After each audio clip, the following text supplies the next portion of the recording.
Hi guys, brothers and sisters, friends, and viewers all over the world. Whenever you are now,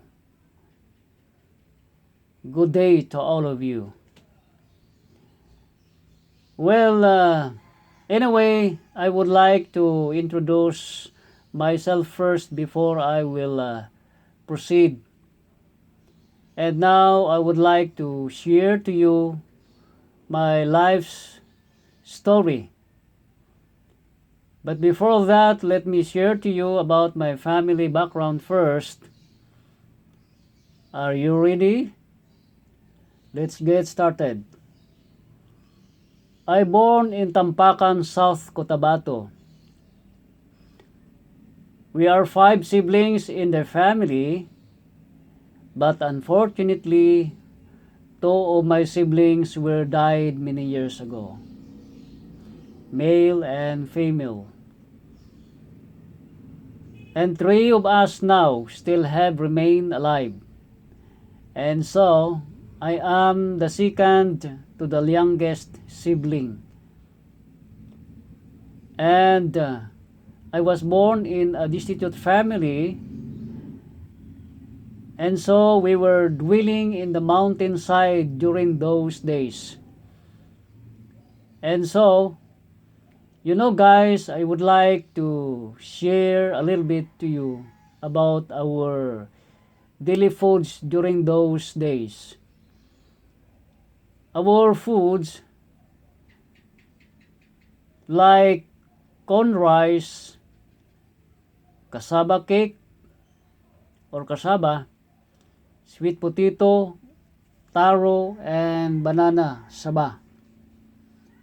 Those are healthy foods.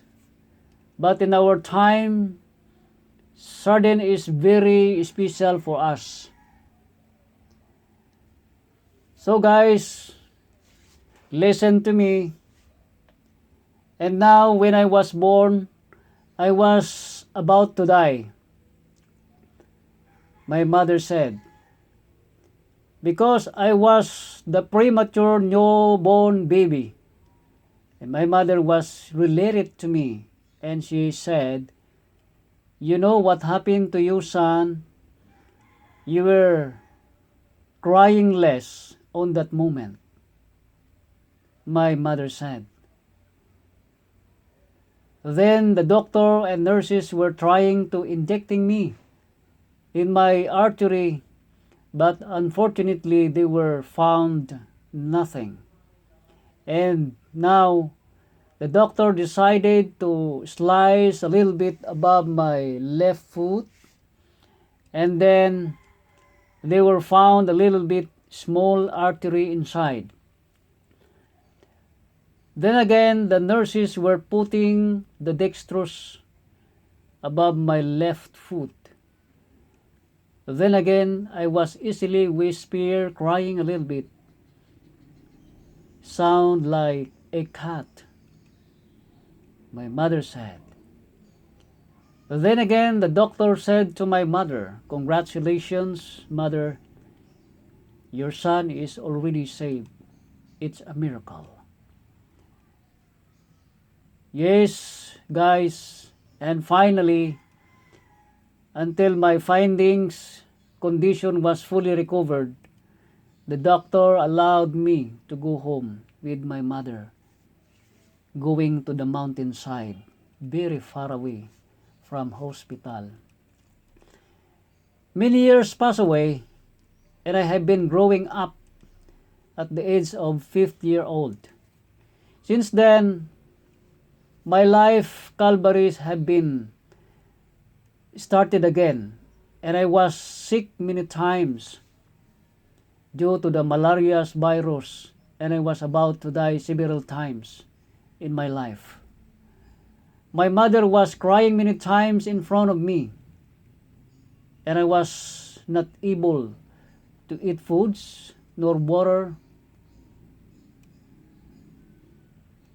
And as my mother describes me, my body just like a skeleton. And there was no even voice coming out from my mouth. she said.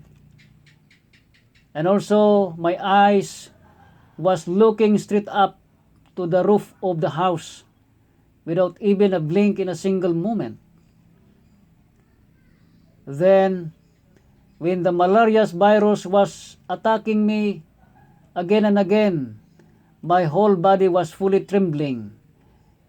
And then my father and my mother were riding on me at the top of my body in order for me to stop trembling. What a life that I had had during those days. My parents were no idea about health remedies and a simple medicine, and yet there was no chance for me to convey going to hospital. And yet one of the problem, we had no money at all. So far, I was almost 1 month bedridden to survive and awaited for a miracle help.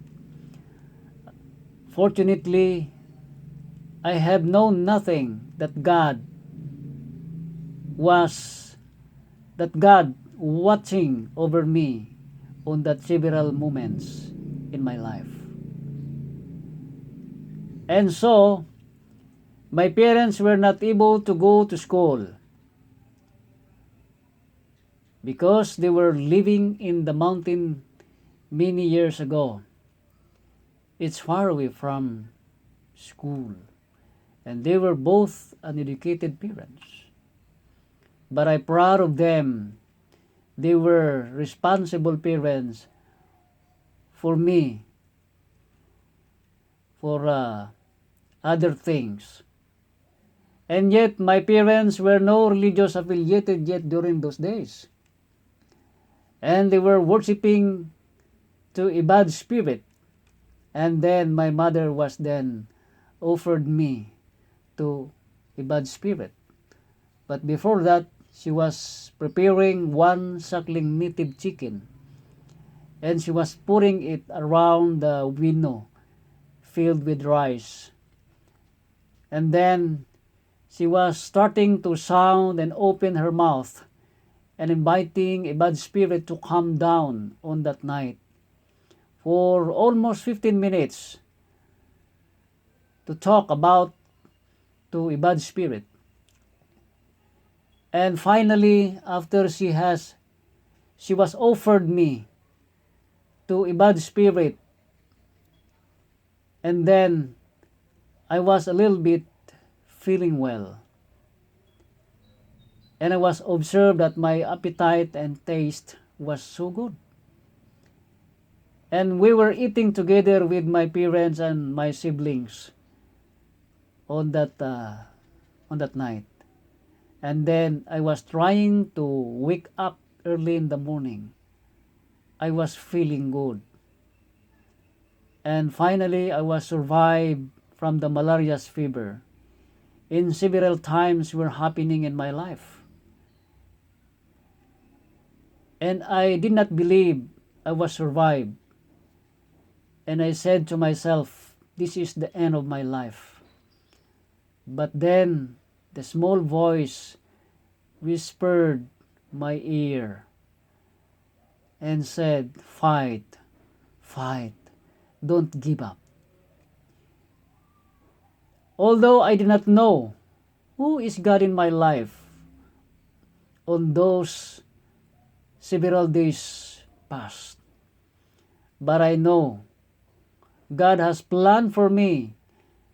Although I did not even mention Him when I got sick, He always been there to protect my life.